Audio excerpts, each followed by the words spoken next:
All right, everybody, welcome to the, what is it, October 22nd, um, Philadelphia Folk Song Society General Meeting. Um, I am calling the meeting to order. We do not have to vote. Um, but the first order up is going to be voting on the minutes from last meeting. Would anybody like to move to accept the minutes from our last meeting? So moved. Joe, any second? Lisa, you're the secretary. I don't think you can second. Rob, you want to second? I second. Okay, awesome. All those in favor? Aye. Aye. Okay. Eric Robbins is voting by proxy, I guess. All right, approved. So the minutes from our last meeting are approved. I do want to make an announcement that for our festival director for 2026, it is going to be Michael Braunfeld. So he did a fantastic job last year, and we're happy to have him back for the 2026 festival. So next up, I'm gonna have Eric Robbins do the treasurer's report. Okay, thank you, Eric. Let me Mm. share my screen. All right, can you guys see my screen? Yep. Okay, not much in the way of activity since our last meeting. We currently have over 360,000 in cash and over 367,000 in net assets, which is the equity of the organization. Look at the income statement for the period since last meeting. We did have good amount of donations, 15,773. Two of our largest donors gave us money since last meeting, collected 2,900 in dues and had $551 in interest income. So total revenue for the period was just over 19,000 and our total expenses were 9,600. So we made 9,500 for the period. You can see 2,500 in monthly PFS expenses, and we have started incurring expenses for the 26th festival, specifically the payment to our festival director. So you can see 9,500 in net income for the month, and then we'll see where that leaves us on our balance sheet. We now have, as I mentioned, 363,000 in cash. We have some outstanding receivables from Fest. We have vendors that owe us $3,750, as well as some advertising sales. We're program book that we're still waiting to collect of 3,200. So our total assets are 370,000. And our only liability is our sales tax payable. We are current on everything. We've paid all our Fest bills. The sales tax payable will be remitted in January, the end of January, because we are a semi-annual filer. And that's our only liability. So you can see our net assets are 367,000. That's it for the treasurer's report. So back to you, Eric. And I should take myself off mute so people can hear me. So thank you, Eric. Uh, it's nice to be solvent. So next up, I'm going to have Michael give a festival report for 2026. And if you wanted to mention anything about 2025, I think we went over that last month, but if you wanted to add anything, feel free. I think so. Well, hello, everybody. I'm very happy to be returning as the director of the 2026 festival. This will be my third year as a director and will be the second also in charge of the artistic direction of the event. I think that tenure and the continuing relationship is a healthy thing for the event and the organization, and I do see it building confidence back within the industry. I think most of you on this meeting tonight know how much the festival means to me personally, so I'm thrilled to be able to get back to work on it. And thank you once again to the Board of Directors for their continued faith in Blind Justice Music. I do think we had a great weekend of music and fun in August, and I look forward to building on that in 24, on the success of 24 and 25, and creating another wonderful festival in August of 26. I am still reviewing the execution of the 2025 festival to see what worked and what maybe what improvements might be possible. I've been communicating with members of the board, the leadership team, and a few chairs to address some of their concerns. That's an ongoing process for probably the next month or so. But overall, I think the event was pulled off very well.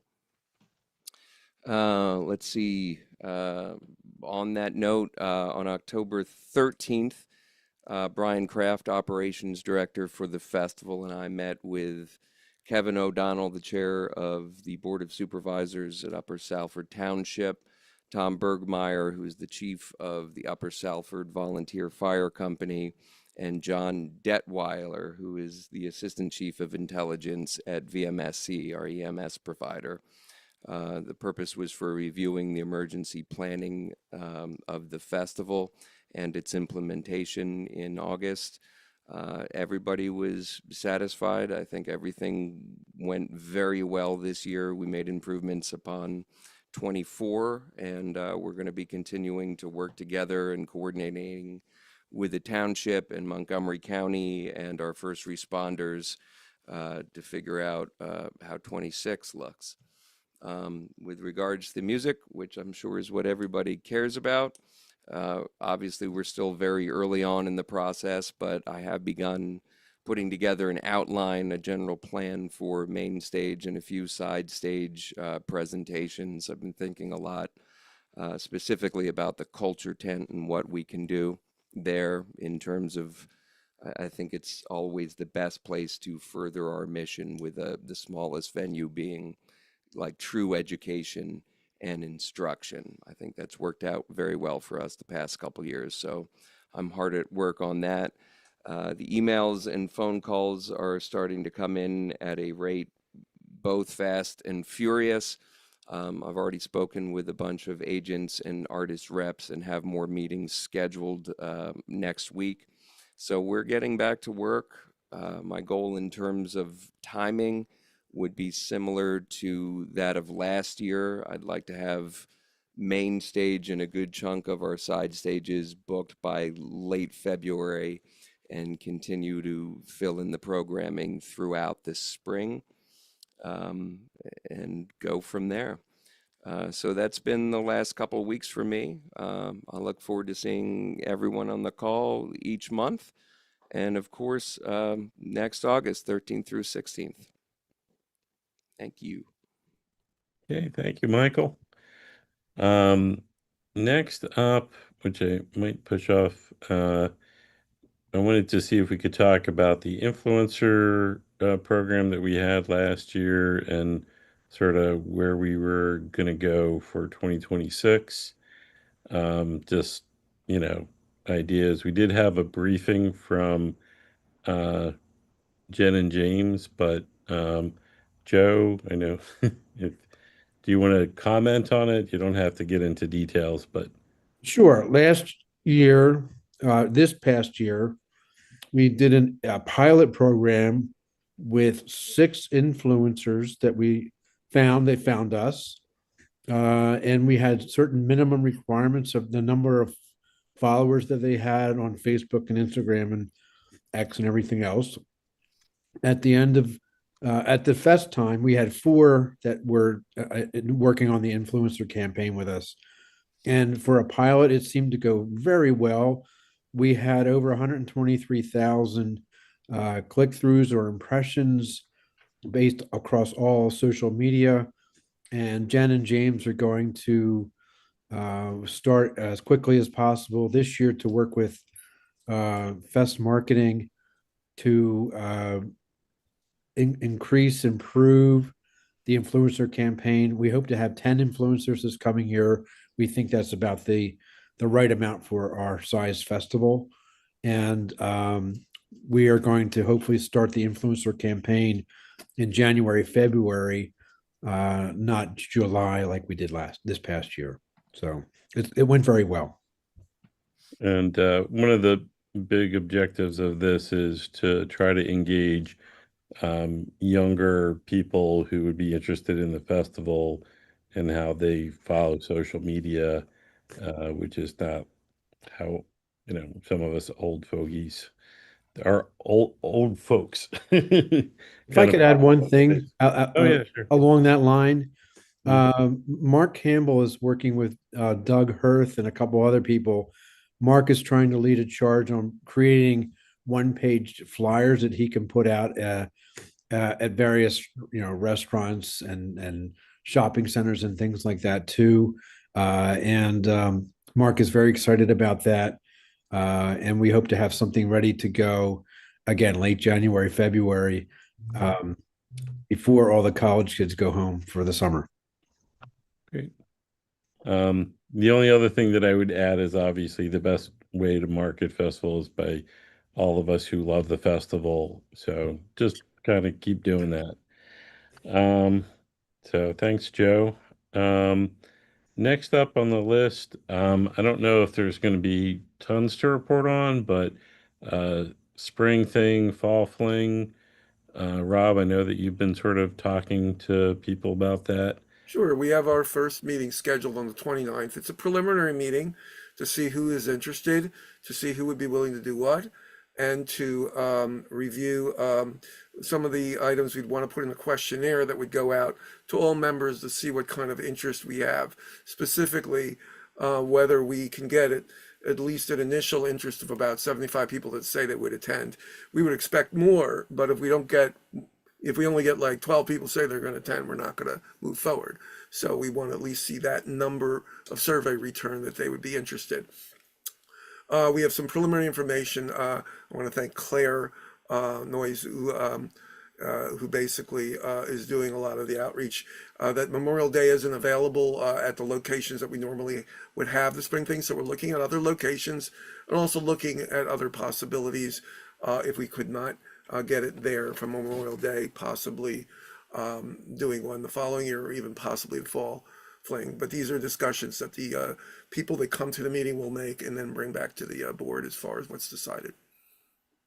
Thanks, Rob. I'm going to stay with you, and if you want to give an update, a development report, so where we're kind of Sure.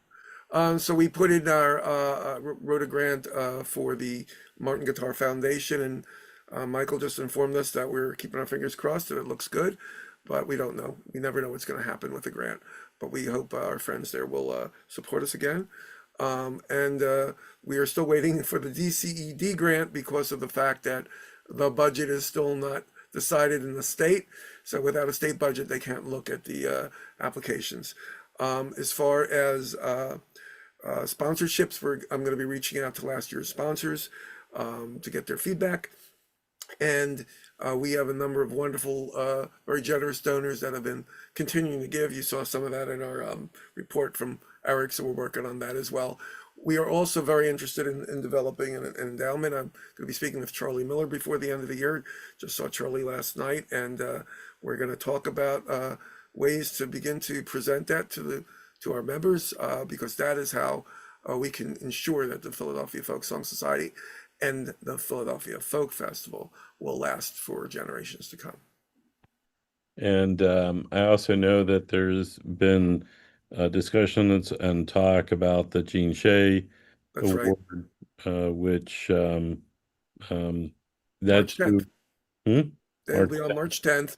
We're still unsure of a few things, but we want to keep some of it under our hat right now, but we have some ideas of who would be performing. We're getting a lot of help from Michael, who's going to be integral in helping us get the performers, and also with one of our key Founder Award recipients. But I'm glad you brought that up, Eric, because we are going to need to put out our nomination forms for all of our awards this in November. We'll put it out, and maybe even a little earlier. Again, we can have up to 2 Founders Awards and 2 Gene Shea Awards, along with the committee. And just a reminder that the difference now between a Founders Award and a Gene Shea Award Gene Shea Awards are for those who have put in years of, of great volunteer work for PFS or the festival, and or while the Founders Awards may or may not have a very close association or not as close association, have done things for the musical community. They could be famous performers, etc. So yeah, we're going to be not having our first meeting for a while for Gene Shea, probably not till after Thanksgiving, but we will be having our award forms going out prior to that, and maybe having an award committee meeting before that to determine so when we get into the actual logistics, we'll already be ready. Great. Thank you, Rob. Next up, we're going to talk about membership report. Is Erin on the call?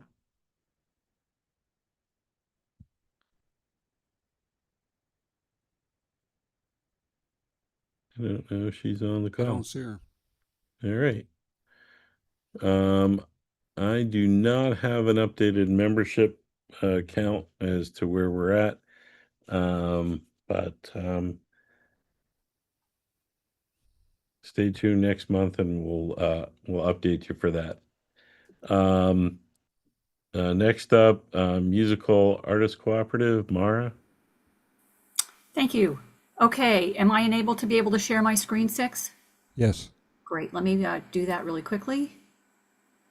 And I'm gonna get this one. Okay, shows coming up.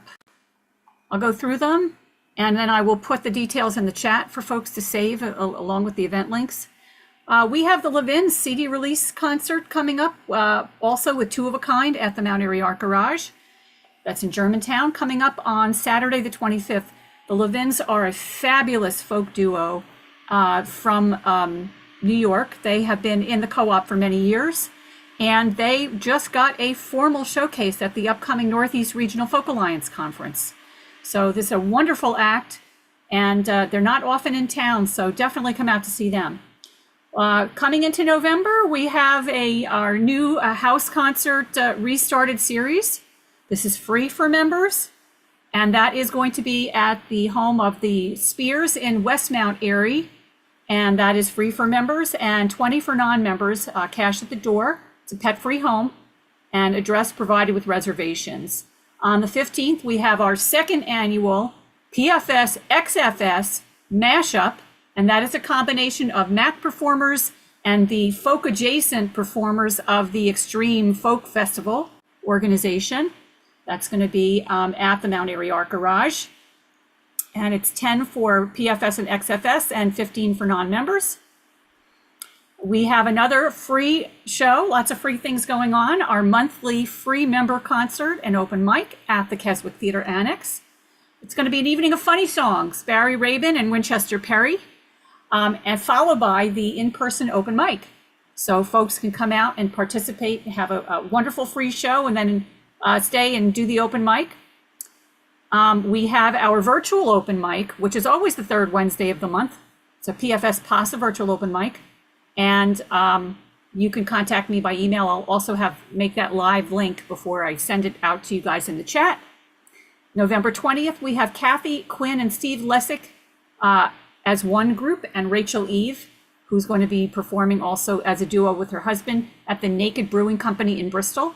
This is a no cover show as well. So there's lots of wonderful free events for you to take advantage of in November. And the paid show is Megan Carey Band and Liz Miller Band, two really fantastic songwriters with their full bands at Steel City in Phoenixville. So we have a ticket link for that. It's 20 general, 15 PFS, 10 MAC. There is a $6 upcharge for reserve seating at all prices. And they want us to note the discounts are for members only. So if you're purchasing tickets for yourself plus non-members, you need to reserve those tickets for them as non-members, not members.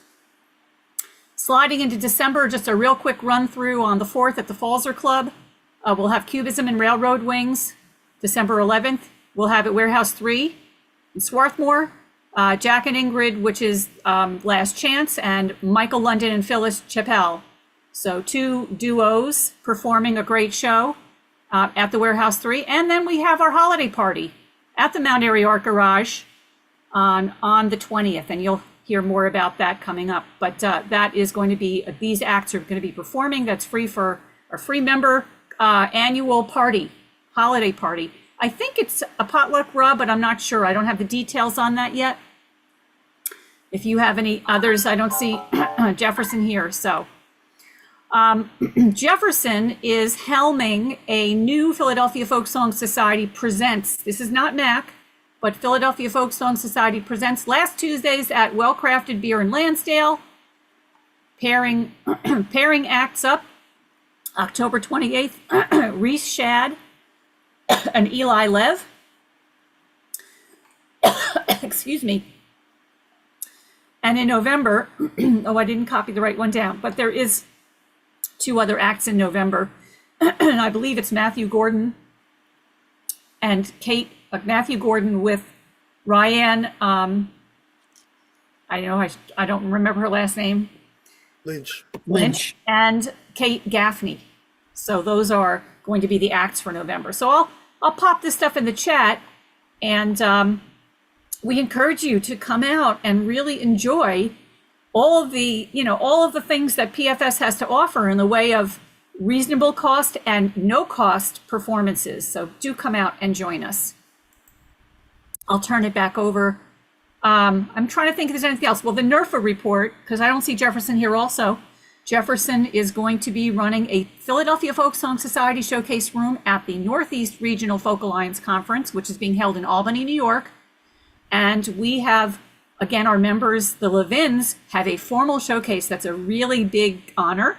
And we have about 8 or 9 of our other MAC performers will be performing in the show in the Philadelphia Folk Song Society showcase room that is hosted by Jefferson. That's at nerfa.org. If people are interested in attending the conference, you have to register to attend. It's a little bit pricey.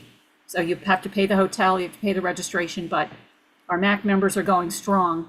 Philadelphia Folk Song Society is returned as a presence at the Northeast Regional Folk Alliance. There we have it. Thank you, Mara. And we actually have some members of the society who are on the board of NERFA also. So, the person who is up next is going to also be at NERFA, who's going to be taking care of our table there. But Julie Leinhauser, if you want to do the community outreach partnership report, Sure. You can talk a little bit about being at NERFA too. Sure. Hey, everyone. Hope everyone's having a good evening so far. Share my screen. We have a ton of shows coming up in October and November. Our partnerships with Keswick and Sellersville Theater and Rising Sun have really been going strong. So I will put all of these in the chat, but we are having a table at Tommy Emmanuel tomorrow night. That was a really popular show with our volunteers. So we're really happy to have some people there representing PFS. Arrows and Ashes at the Sellersville on October 28th. We do have that. We'll also have a pair of tickets to the Last Waltz celebration featuring the band at the Keswick, November 7th. Some other shows we're featuring and tabling at the Keswick as well. Colin Hay, Lisa Cara. November 12th, Pierre Bensusan with Bunny Barnes up at the Sellersville Theater. We do have 2 pairs of tickets to give away to that show as well. The Ardmore is offering us our PFS discount. If you're a PFS member, there is a discount code. Look in your tune-up for that. If you're not a PFS member, you get 10% off. It's Folk 25. The Lone Bellow, Friends of Jerry, AJ Lee, and Blue Summit. Some PFS alumni, some people who've been to Fest before, and then just an interesting looking show. So that's all in November. Also at the Keswick, we have Credence Revisited. They are giving us some pairs of tickets to give away to that show. So if you're interested, again, I'll have that in the chat. Huge fest hit from this year over at Camp Stage, the Keystone Breakers, and 400 Bears at the Sellersville, November 21st. We also have tickets to give away to that show. So please enter that. And then we have a pair of tickets for each night of the Machine at the Keswick Theater, November 28th and November 29th to give away. In addition, we have a giveaway coming up already for December, and I'll talk about that next month. Lastly, we have some very last minute giveaways from the Ardmore Music Hall. They are all in the next couple of days. I will put my email in the chat if you are interested. I have a pair of tickets to Autumn Defense with members of Wilco coming up on the 25th, Town Mountain and Chris Jacobs on the 26th, and Cam on October 29th. So I will pop my email in the chat and let me know if you would like to win those. Stop sharing for 1 second. Sorry. I'm failing at technology real quick. There we go. Also in the last month, we've had a table at Exponential Music Festival over in Camden. We talked to a ton of people who have either been members of PFS, attended Fest in the past, had some really great conversations, helped at least one person sign up and renew their membership.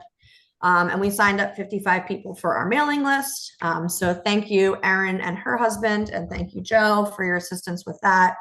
Exponential was absolutely fantastic to us, and they were great hosts.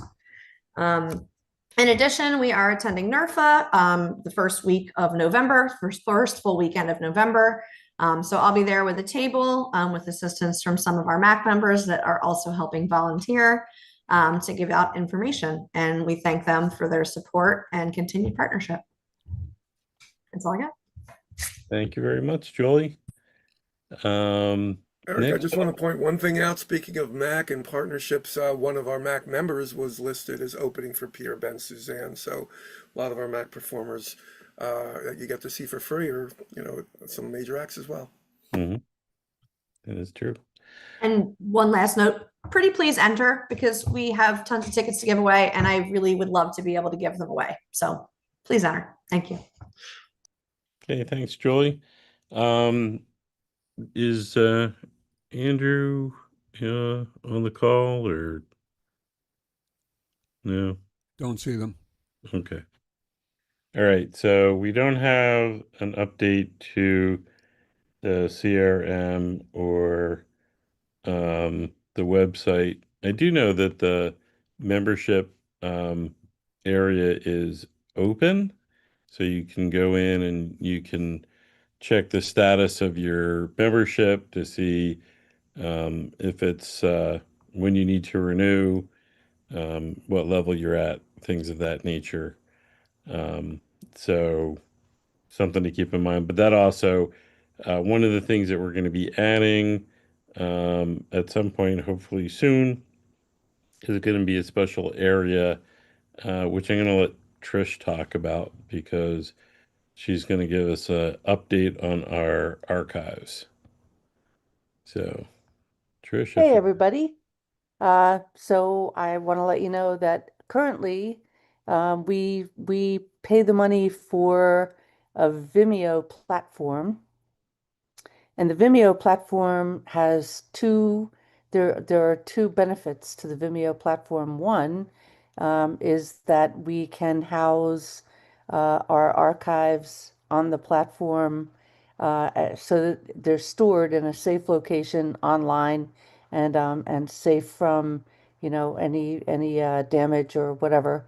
And then the other benefit to having a Vimeo platform is that we can, in theory, and eventually share some of these archives with people who either performed and we want to give them their performance, or with members.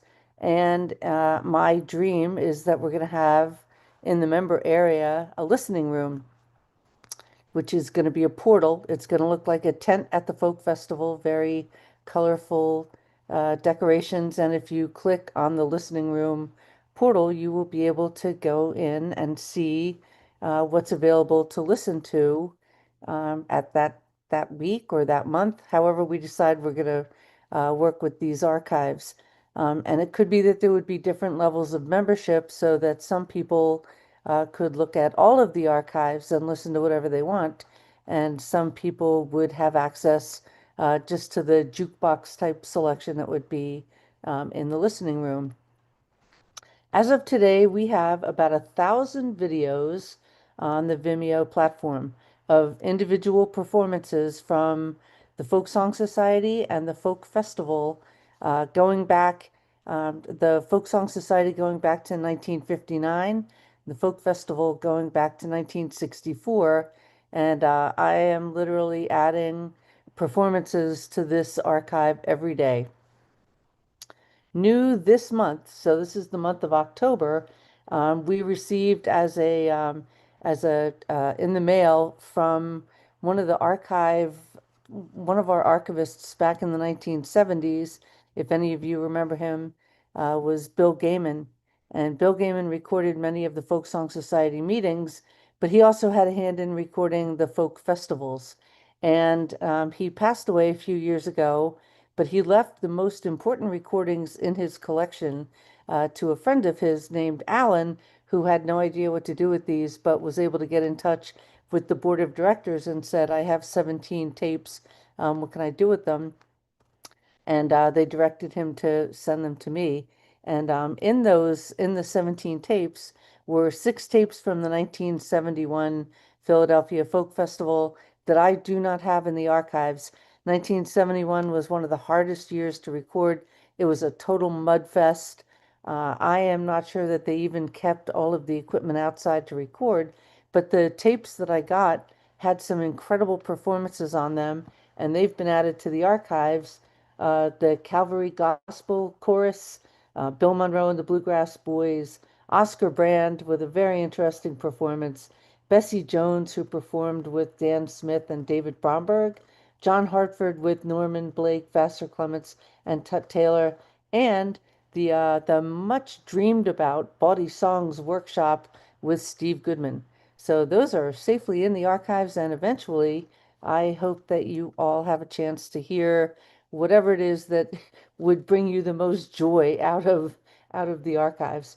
Also new in the month of October, or since the festival ongoing, are the 92 performances from the Philadelphia Folk Festival, and those files are all being loaded up onto the Vimeo platform. Another gift from the Bill Gaiman collection was the 8 volumes of the Child Ballads by Ewan McCall.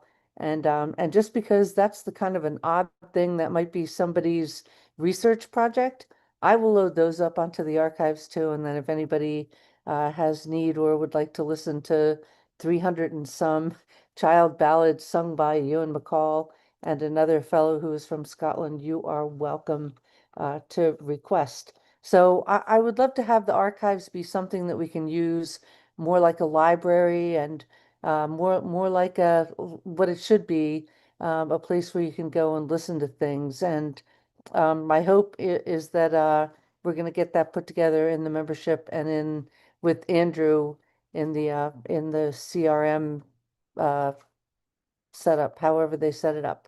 So anyway, that's it for me. Hey, thank you so much, Trish. And I've actually popped on there and listened to a couple, and they're great. Um, I do want to take a moment and remind people that in December we're going to have our um, elections for board members. So if you are interested in running or know somebody who's interested in running and you want them to get in touch with us, send me an email at ering@pfs.org, and I can make sure that we get a ballot together, and voting will start in December. I'll give you some more details later on, but have been reaching out to a couple people who I think would be good for the board to run, along with some current members whose terms are up, who I think would be good for them to run again. So um, I'm going to open it up for questions and answers. I do want to take a moment, and I want to thank the board. I don't know if it's how well it's known, but my mother passed away about 3 weeks ago, and the board was uh, amazing. They sent a nice gift basket of fruit and yummy things to eat, and it was much appreciated. So it's been a little tough, and um, I think of this community as my family, and you know, I appreciate everybody. So, questions and answers. Mara, you had your hand up.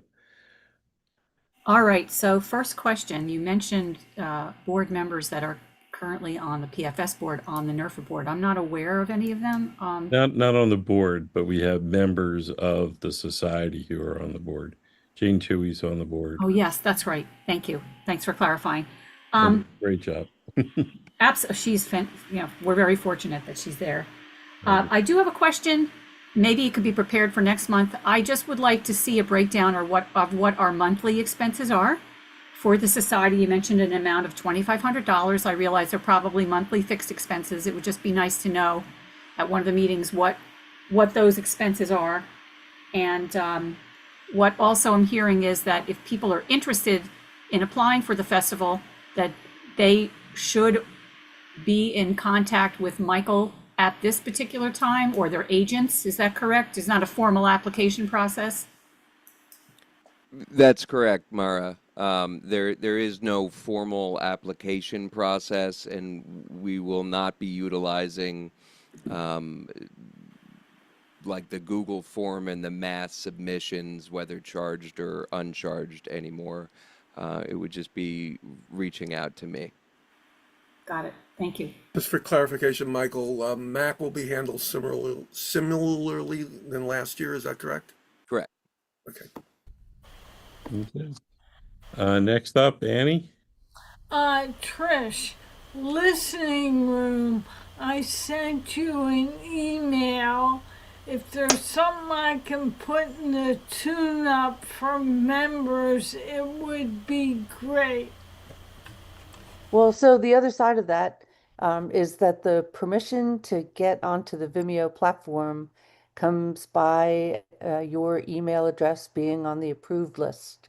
So we have to be compatible with what's going on in the membership area because somebody has to have a current membership, and we have to decide like what are the different levels and how do you get into the listening room. So there's still a couple of little items and issues and quirks to be worked out, and I can't address them without Andrew and Aaron being here. So we'll look forward to next month being a month of progress and something great to report. Okay. Thanks. All right. Thanks, Annie. Ronald, you're up.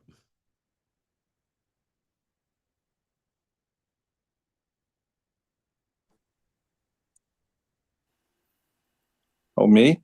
Yep. Okay. Ronald. Just wanted to mention, was an email with the link sent this month? Because I don't know. No, I didn't see one or a Facebook post. Yeah, that might have been a little bit of a hiccup. We apologize for that. Yeah, right. Because I didn't get one. I used last month's link to get in. I noticed that the member participation is down this month. It is done. I actually got a lot of emails from people who said that they couldn't attend for various reasons. I will say that the list of when our membership meetings is on the website, and it's been up there all year, along with a link to the Zoom meeting. All So right. that stays on there continuously. So, and again, we do post these on YouTube. I think that's the only area, right? 6. Okay. Yeah, we post a permanent on YouTube. So they're on YouTube. I know a lot of people do kind of go when they have things that are going on, they go back and like I actually was away last month on a trip and I watched it on YouTube. But if you're listening to this on YouTube or if you're here now, if you ever are wondering what the schedule is and where to get the link, and we use the same link, it is on our website where board meetings or board meetings. Okay. I know all that, but it's good to remind the membership. It's always nice to have another reminder that goes out, and we might have missed it this year or this Right. month. Right. Okay, thanks. Yeah. Eric, I heard somebody say about our meeting next month. I do not think there is a scheduled general board meeting for November, Uh, probably because of the holiday. Yeah, that's correct. It's It's always in That's right. early December. it's in December sometime. Yeah, yeah. I just wanted I'm to. gonna go to the website and I'm gonna find out. All right, let's see. All right, um, so yeah, if you go to the pfs.org and then about, it says board meetings. So we do not have a November meeting, It's December 10th. December 10th. Yep, I just put the link in the chat. and if you scroll down a little bit, the link to the Zoom meeting is right there too. So, alrighty. And I just see Olio. So, oh, Lee. Hey, Lee, you there? There you are. You're muted, Lee.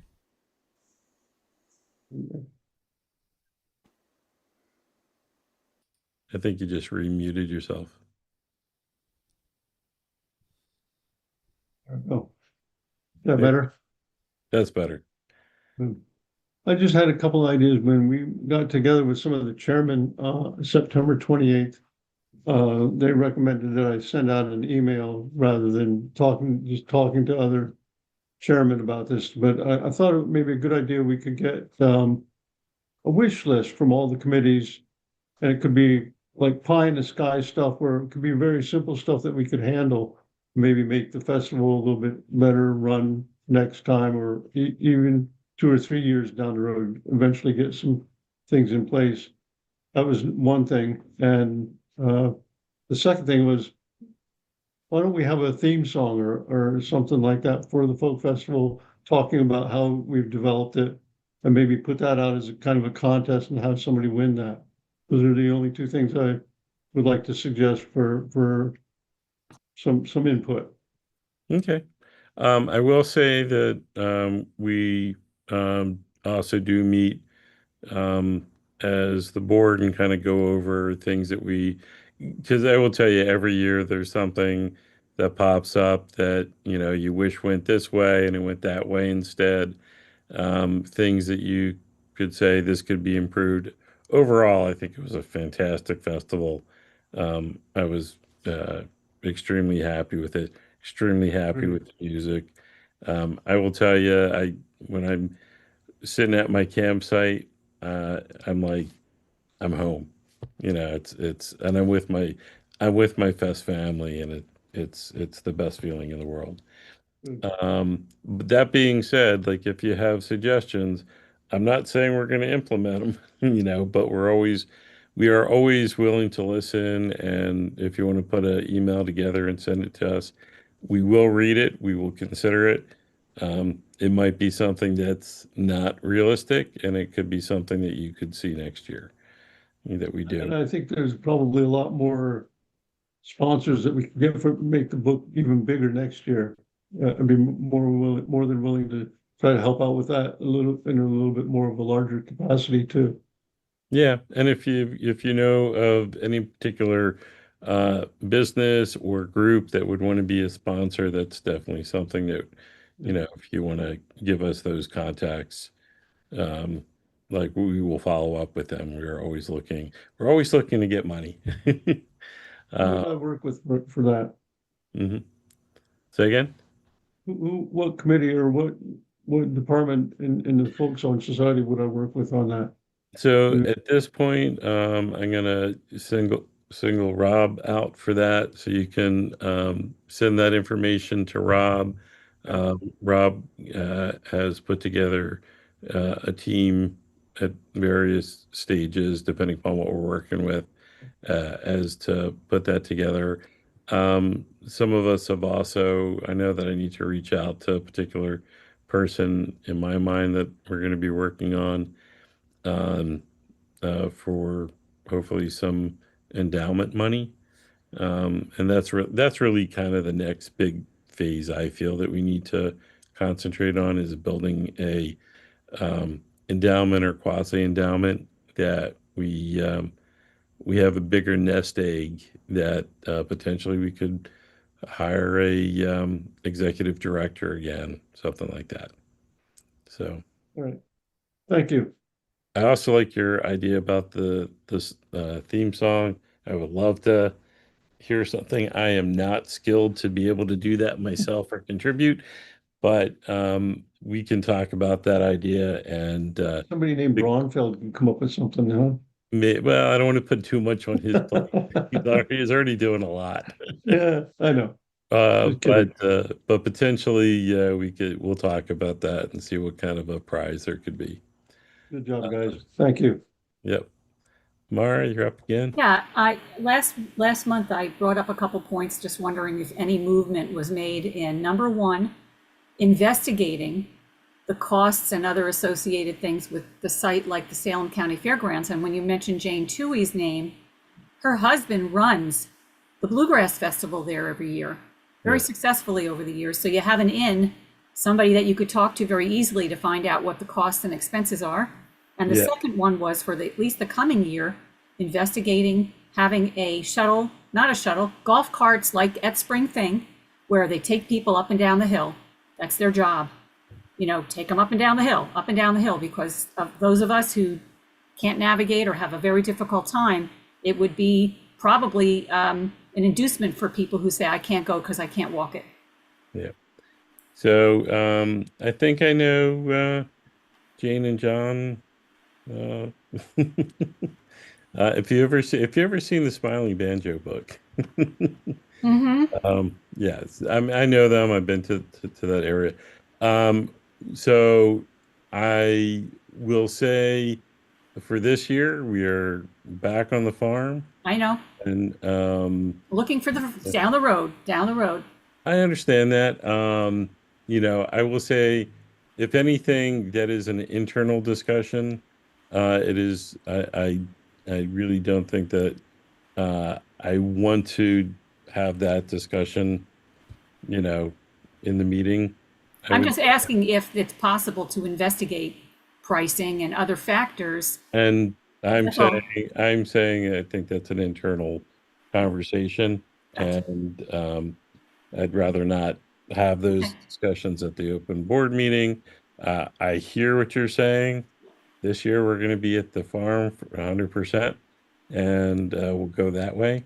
In terms of having shuttles go up and down, I would have to see if that's feasible or not. My biggest concern with that, I would say, is especially at nighttime and you have a lot of movement, it depends where those carts are going and if we could have something. It is not something that has not been discussed. We have discussed that aspect of it and whether there's something that we could do. We didn't have a solution for this year. But it is something that we're aware of, we talked about. Good. I appreciate that. Again, I've talked to a number of people who, like myself, or are worse off than myself, who didn't come because they couldn't navigate it. They just couldn't physically do it. The hill is steeper every year. Yeah. Thank you. So my my knees are not as good as they used to be. Okay. Randall?